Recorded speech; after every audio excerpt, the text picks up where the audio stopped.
Mixtapes and Tasty Cakes podcast. I'm Bert Lepore. He's Sammy of Monte Carlo.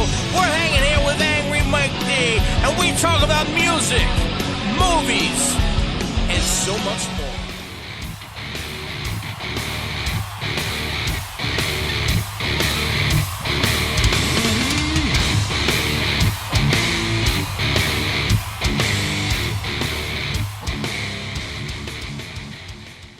All right, we're back. Another episode of Mixtapes and Tasty Cakes, episode 106. This one we are 107, ranking I think we're 107. Okay, 107. I always get this wrong, especially when you're past 100.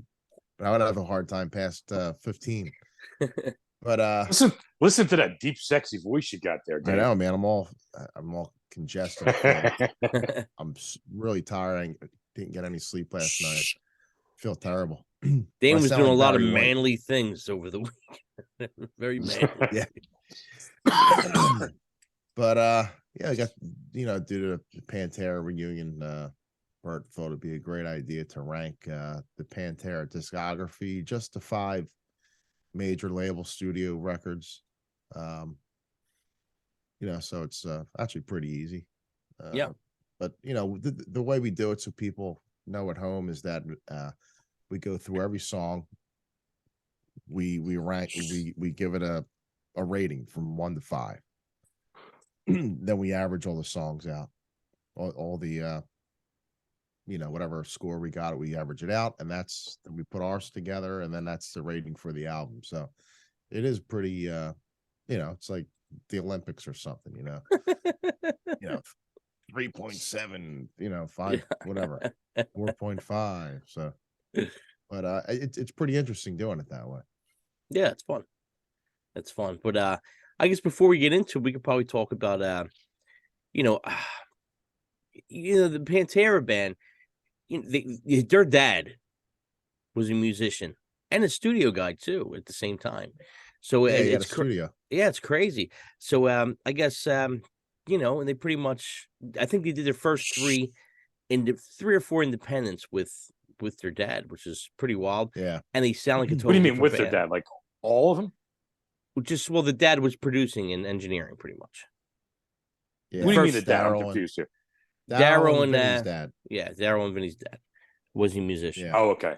Okay, I got you. So, and you listen to them first 3 records or so. The first 3 were very Van Halen-y, very like that kind of genre. Judas Priest, yeah. Judas Priest. And then when they got Phil, a little even more Judas almost Priest. glamish, right?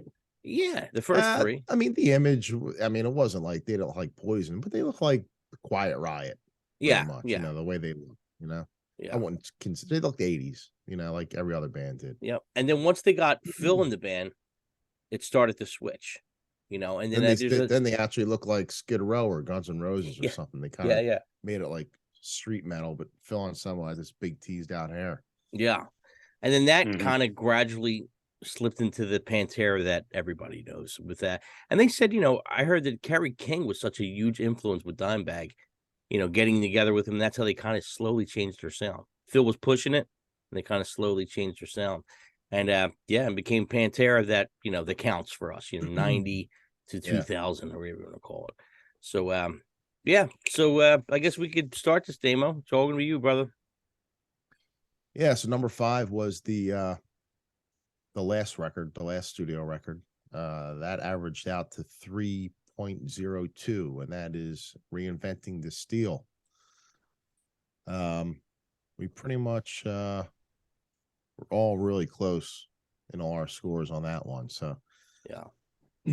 Mike gave it a 2.9. I gave it a 3.16. It's funny how it all came out with the averages. I made them so perfect, I guess. Yeah. So accurate. And Bert was actually 3.0. It came out to. So. I stick to 0.5. So I'm like, you round it off. Yeah. I can't go like, wow, this is good. I'm going to give it a 2.15 on this song. Well, no, that'd be a little tough for me. But. Yeah, I didn't do that, but some things I would do like, oh, okay, this is a 3.9, not quite a 4, because sometimes you gotta edge it. Yeah, I could do it that way. But okay, so let's Oh, let's talk a little bit about this. Reinventing the Steel. You know, after Cowboys, Vulgar, and Far Beyond Driven, the last two for me were really just, I don't know. They got heavy to be heavy. That's, I don't know. It lost it for me somewhere. Still, listen, a 3 is still a decent score. A high 2 is still okay. But it kind of lost it for me. Like, looking at this Reinventing the Steel, it's like, I think there was one song that I thought was really, really good, and the rest of it was just middling, And the only song I thought was really, really good on that was that Revolution Is My Name. And the rest of it was kind of rated that Mm-hmm. highest. Yeah. Yeah, I mean, that the standout tracks are that one, Goddamn Electric and Hellbound. Everything else That's about it. Yeah, I agree. Mike, how about you on the Reinventing Steel?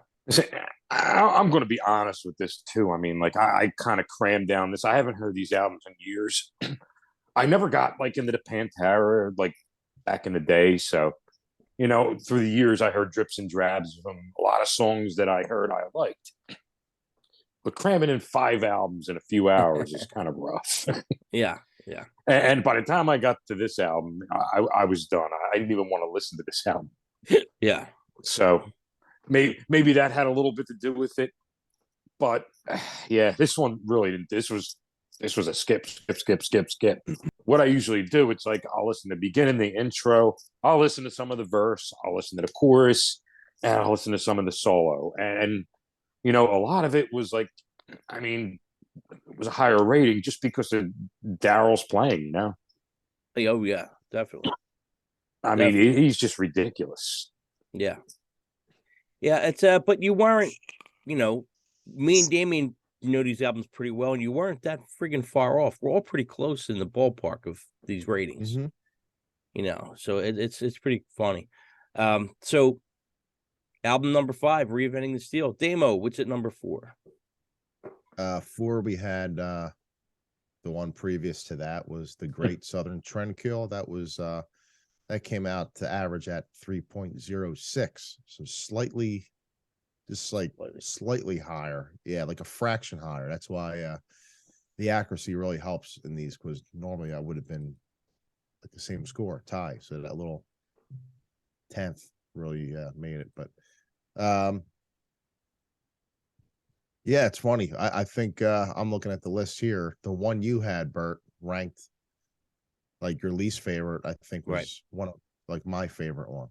Oh, for the songs. Yeah, the Great Southern Trendkill. He gave it a 1.5. I gave it a 4. I like that. It just kind of like kicks your teeth in, Yeah. I kind of like that. It's heavy. See, my problem with a lot of this Pantera stuff is sometimes I think it's just heavy to be heavy.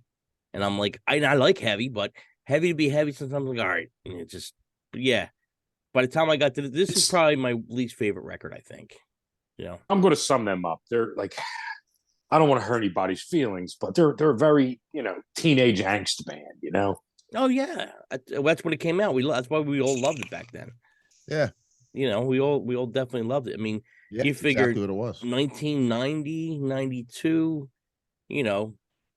19, 20 years old, you're around that age or whatever, So yeah, I mean, this was probably my least favorite. I was most disappointed with this record when I first got it, because Far Beyond Driven and Vulgar I thought were great, so, and Cowboys. So when I got this, I kind of was bummed out. And then when you go through the tracks, Great Southern Trendkill, it's just heavy, which it's not a bad idea for an opener.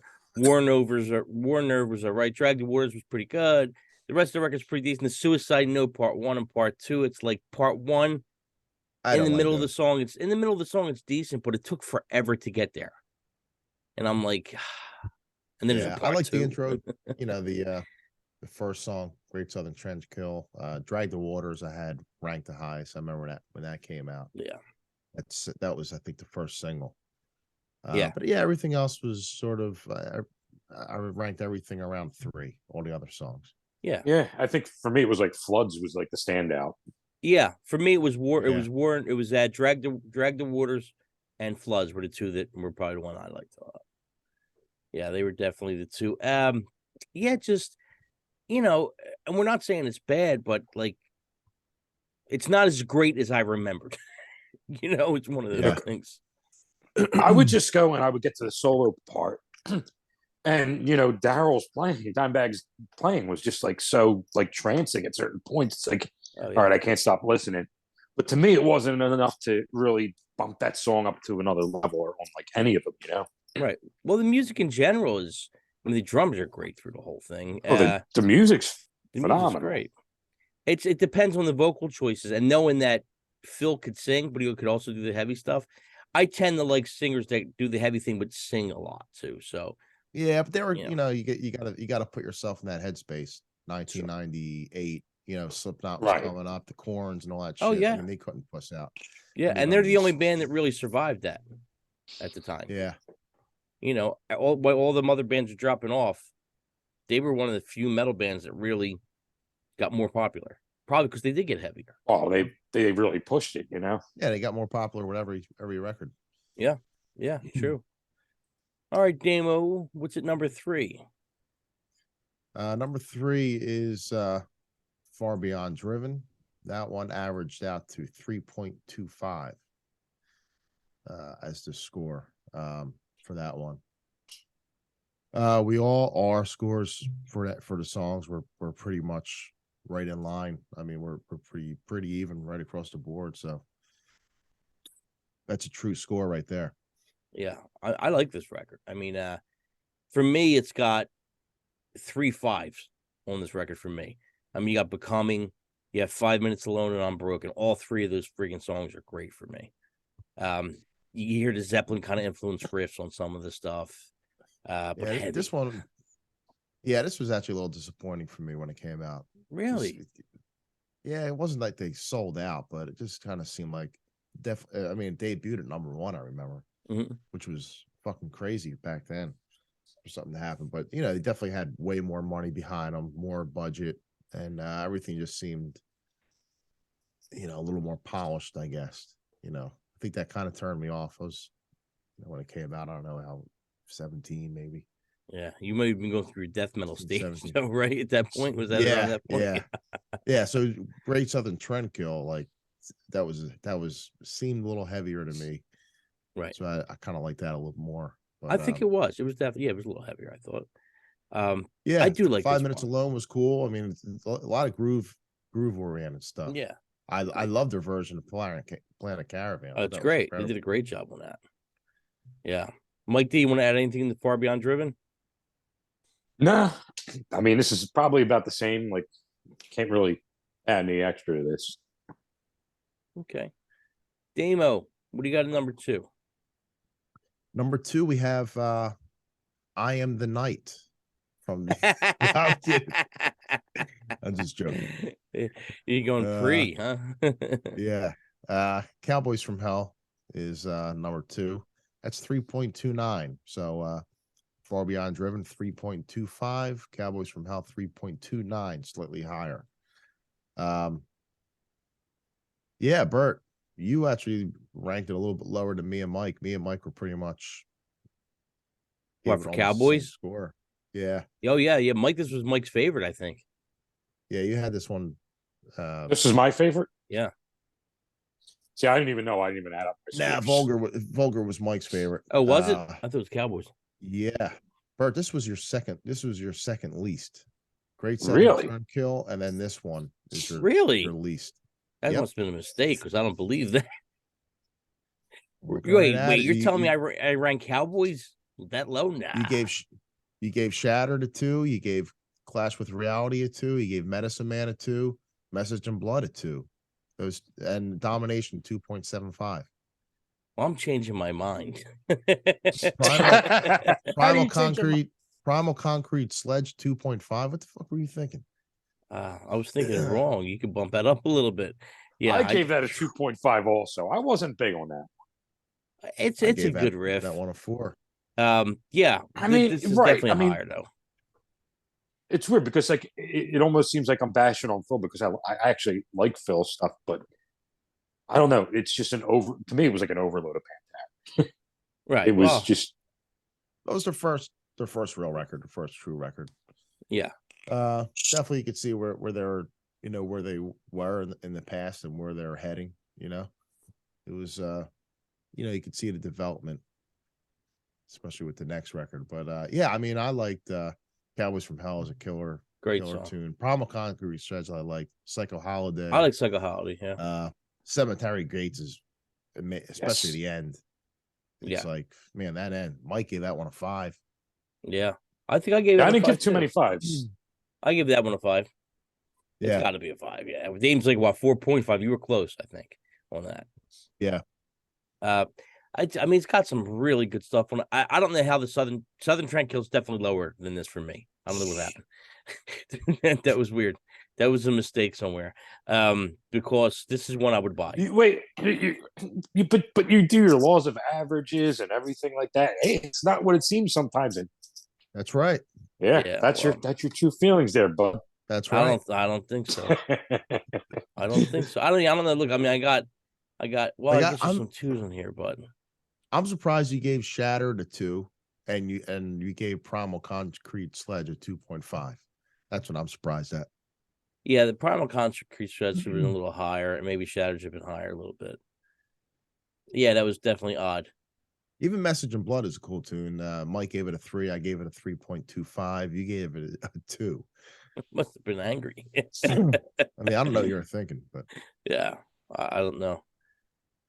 Maybe but it was the it's first still, one. yeah, it's even if you gave it the same as me and Mike, it would have came out to 3.4 or whatever, and it still would have been in second place. So it doesn't really, unless you give it fives across the board, then I mean, the song Shattered, difference. The guitar, a lot of it's got the guitar is what makes a lot of this, a lot of their stuff. It really is. Yeah, you know? well, yeah, their riffs are so cool, you know. It is. They are. All right, Damo, number 1. Number 1 is to be expected. Vulgar Display of Power, that came out at 3.81, far above the rest. And man, I remember when I saw the video on Headbangers Ball for Mouth for War, and the next day I went to Passion Avenue at the record bar and I bought the record. And you had this on vinyl? No, I get the cassette. Yeah, and, man, the smell of that cassette, the Acco Records cassette tape had a certain smell. Was it strong? I was talking about. Oh man, it smelled good. I was talking to Bert about that the other day. I'm like, you remember how like certain ones had different smells? Yeah, like Iron Maidens had different smells to them too. Well, different the record labels, like they would send it to certain pressing plants. We're probably getting high off this like glue on them or something, and we didn't even know it's some the chemical ink gloss or the cardboard or the ink they use. But man, I remember the smell of that one. But man, I love that. Like as soon as it came out, as soon as I saw that video, I was like, damn man, who the fuck are these guys? And great. It was great. I wasn't really that into them when Cowboys from Hell came out. At that time, like around 1990, I was sort of like really into you know, I was only 13. I was really, really into hockey and wrestling. And music was like third, but 92 was like music was 1 and everything else was like way down my priority. So 1992 was like a big year for me personally, music wise. It's when I really music became number 1 for me. So this actually was probably the first record I bought, first album I bought that year. When I really started getting me back into metal, like hardcore into it. Yeah. And man, the first 2 songs, I mean, I Mouth for War was a 5. A New Level for me was a 5. Walk was, I gave that a 4. Fucking Hostile was 4.25. There's just some killer tunes. This love, the first 5-6 songs are great. Right off the bat. Yeah, I know we were talking yesterday, like the second half of the album, it kind of falls a little bit, but after listening to it, like some still of that decent, stuff, like Regular People and stuff. And I like the Hollow song. I like the Hollow song. Yeah. Mm-hmm. That one I actually I ranked the lowest. That one, but you gave that one a 5. Mike gave it a 4.5. 4.5. Mouth for War was a 4.5. Yeah. What did I rank the lowest on this record for me was the lowest Rise on and this Living one? in a Hole. and Demons Be Driven. I think there are three had threes for Yeah. me. I had the lowest for me was a new level of confidence and a rise. Wow, New Level's good, man. That was weird. I didn't think you would put that. Also no good. Yeah. 2.5. 2.5. But still, anything. See, to me, anything like 2.5 and above is decent. You know, that's the way I look Yeah, at because it. if you're, that's right in the middle. Yeah, On a scale of 1 to 5. yeah, exactly. Yeah, Dame, what was your lowest one on this one? My lowest was the last song, Hollow. I gave it a 2.75. Okay. Yeah, you don't like that one too much, huh? Man, I gave Walk a 4, and I probably because I'm just so not sick of it, but I've heard it so many times. I actually was going to give it a lower ranking, but it's like that's like their song, It's like That's their rock and roll all night. Yeah. You know what I mean? Yeah. Yeah, I mean, going through this stuff, it's the songs I like, I really like, and there's nothing I don't like, but would I listen to? So I would think there's a good, I don't know, 70 to 90 minutes of Pantera that is just more than enough for me. If I make like a greatest hits Yeah. of, between 70 and 90 minutes, it's more than enough. I don't need Yeah, any I mean, more. I never get tired of this one, man. When I need something to fire me up, I put this one, and it gives me a good kick in the ass for the day, and it still holds up, and it sounds great. I think the mix is great. I love how it kind of reminds me of like a Van Halen record, where like doing for the guitar solos, there's no rhythm guitar behind it, so you just hear like the I bass never kind of holding fucking it down. noticed that. Yeah, just like Van I never Halen. noticed I that. mean, you hear the bass, just the bass and the drums is kind of like holding it down. I guess what? I While never thought about that by listening to that. Wow. Yeah, yeah. So there's no rhythm really playing underneath it. I never paid attention to that before. No. That's interesting. That's cool. That's when you have, if you can make it sound thick and tight like that, that's pretty good. Yeah, I think from on Cowboys from Hell, they had rhythm guitars, I think, but there might be a couple songs on this record, but I think most of them don't have rhythm guitars underneath the solos. Yeah. And how about the album cover? The album cover's great. Yeah, I think they paid some guy like, I don't know, like $100 or something to get punched in the face repeatedly. Oh, so it's real. That's actually real. It is. Oh yeah, no, it's real. Wow. Yeah. I wonder who's punching him. Yeah, I mean, I forget what it was. Let me see if I can look it up real quick. Oh my God. I didn't think it was real. Yeah, no, it is. That's funny. Mike, show Damien that box behind you. That's the Monte Carlo Money in the Bank behind you. That box. Show Damien I'm assuming that would be this. And since I'm the holding Monte it, Carlo Money in the Bank match. Money in the Bank. Money in the Bank. There's probably like a couple dildos in here or something. Yeah.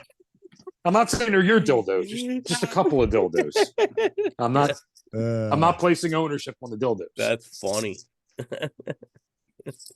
The Monty in the Bank match. We got to use that. I thought I felt something vibrating. I don't know. Yeah. I can't believe the guy really got punched in the face. Repeatedly. Yeah. I found the story. It's a pretty long. Wait, let me see here. Crazy. Let people Google it. You can Google it. Let us know if anybody knows the story. I'm gonna look it up. Tell us how stupid we are in the comments for not knowing it. Yeah, I could be totally wrong now. I'm thinking about it, but it's a good story. If not, imagine that. I just pictured a scene from Dirty Harry where the the serial killer it pays like some dude to beat the shit out of him. Remember that scene towards the end, and he blamed it on Dirty Harry, who was harassing him. The Scorpio killer or something. Dude, hey, also talking about Walk, one of I think most of our favorites, Rob Van Dam used to come out with that in ECW. And that was even I think more that's what gives it a little. It gives it a little more push. Yeah. Even more. I mean, perfect fucking song for him. Yeah. Another thing that's funny, because I did get the Creatures of the Night record the other day. And which songs was it? Mouth of War is another fucking what's the name song? It sounds like War Machine a little bit to me. The main riff sounds like War Machine to me. Dun, dun, dun, dun, dun, dun, dun, dun, dun. Hold your mouth, oh war. Oh yeah, fucking that, and there's something else. A lot of songs use that riff. I know Oh what you're yeah, talking about. Yeah. oh yeah. I'm like, man, it just sounds just like Kiss. Yeah, that's crazy. Yeah. So, just talking about the rest of the Pantera stuff. So you're gonna have Zach Wild, and I never say Charlie's name right. Charlie Benante. Is that how you say it? Because I always say it messed up. Okay, say it. They're going to be playing in Pantera. It's a celebration for Pantera. It's not going to be. It can't be no fucking reunion. It can't be no. They can't put nothing out. It should just be. They're not going to do that. It should just be they said play the songs. Yeah, yeah. They just can't like for live shows. Because I think you can't replace Dimebag. You can't. Can't replace Vinny either. And then guess what? Them guys wouldn't do stuff without each other. Yeah, and Zach has his own band. Charlie's in Anthrax. He got an album coming out. It's they're not I don't expect them to do nothing. Then just play the songs live so people could hear them live and have a good time. But as far as like a reunion, never would have happened. Never. There was no way Vinny was bending. It would have happened already. Yeah, I don't know. I think eventually it would have. I don't know. He was pretty hell bent on. If you look at them guys through the times, there was a time that somebody wanted to pick up Vinny, and Vinny wouldn't go because he didn't want to leave Dimebag. And then there was the time where Megadeth, Mustaine, wanted Dimebag, and he wouldn't go because he had another drummer already. I don't know if you ever heard that one. Oh, yeah. So he didn't want to play with somebody else. He wanted to stay with his brother. Okay. So them guys were really loyal with each other. Which is cool. And then could you imagine Megadeth with that Dimebag? Jeez. Yeah, well, that's fucking such a good band. That Another guy, ton of good. Yeah, he would have got lost in the shuffle. That would have been a waste. Just my favorite Megadeth lineup was the Mustaine, Marty Friedman, Nick Menza. That was my favorite lineup. Elson, but there were so many guitar players that came in and out. Like even there's a lot of good guys that've been playing in the band the last couple of years. I don't even know off the hand the names, but they're good. Pico Lorero and wasn't there brothers and Dirk? Both brothers, right? Yeah, that was maybe Glenn Drover and who the fuck was the other guy? Drover. A couple albums ago, right? No, like 10, 15 years ago. Oh, that long ago. Wow. Yeah. So Damo, if the Pantera thing comes around, are you going? Yeah, I would definitely go. Yeah, I'd probably go too. Mike, I already know your answer. Mike ain't going. Mike don't want to go nowhere. Yeah, I would. I think I would go. But don't think it starts this week. The tour starts this week, I think. Yeah, they're doing like festivals and shit like that. So there's what's the festival? It's this weekend. I think it's in Mexico. I think. Is that Kiss, Slipknot? It's pretty big. I think so. Yeah, I think so. So definitely be hitting Heaven or Hell Festival or something like that. We'll definitely be hitting the YouTube to check out. Oh, there'll be clips. So I'm curious, But it comes down to the voice. If Phil could still sound like that, it's going to sound good. Yeah. That's what it's going to come down. I think Zach's still going to play the way Zach plays. I don't think he's going to totally change his. I mean, but Dimebag had he had his own sound. Yeah, I think Phil could still do it. Yeah, I think they're going to keep it pretty true. I mean, they're not going to stray from the original. Yeah, but I think it'll still sound like Zach. I don't think Zach's going to change his tone. You know what I mean? I think it's still going to be Zach. Nah, I mean, why would he? Yeah, no reason to. But yeah. So all in all, they came out with the greatest hits a couple months ago, I guess, before they were getting all this together. And I did pick it up. And if you're looking for just like a little Pantera thing, that's perfect. It's got 2 or 3 songs from each main part of the records. That's all you need, really, to be honest with you. If you're looking for something on vinyl, it's easy. Anybody like that? Anything else? Nah, I'm good. We said it all. Very very mellow night tonight. Everybody Why looks don't tired. we just give our rankings and tell everything what we had? All right, go ahead, Mike. Oh, I don't remember. Shit. Didn't Damien just do all that? I just did. He did list them in order, though. Yeah. Okay. Yeah. Yeah, we all pretty much had the same score, so it wouldn't change. It was Yeah, really it's not like close. yeah, it was predictable. Yeah. It was pretty predictable. Yeah. So we wasn't sure if we were going to do a show this week, so we just wanted to get into something short and sweet. And this was perfect since there's only really 5 albums that for us to count. They did have 3 or 4 records before that. But really the Next, major label Maybe we'll ones. review them. Yeah. next week, the Sex Pistols will rank their album. Yeah, their album. Well, we could go track by track, and Yeah. we could go track by track and do what we usually do with that. But yeah, I think that's all we got this week. We're all good. All right. See you next week. Mixtapes and tasty cakes. We'll see you next week. Yeah, later.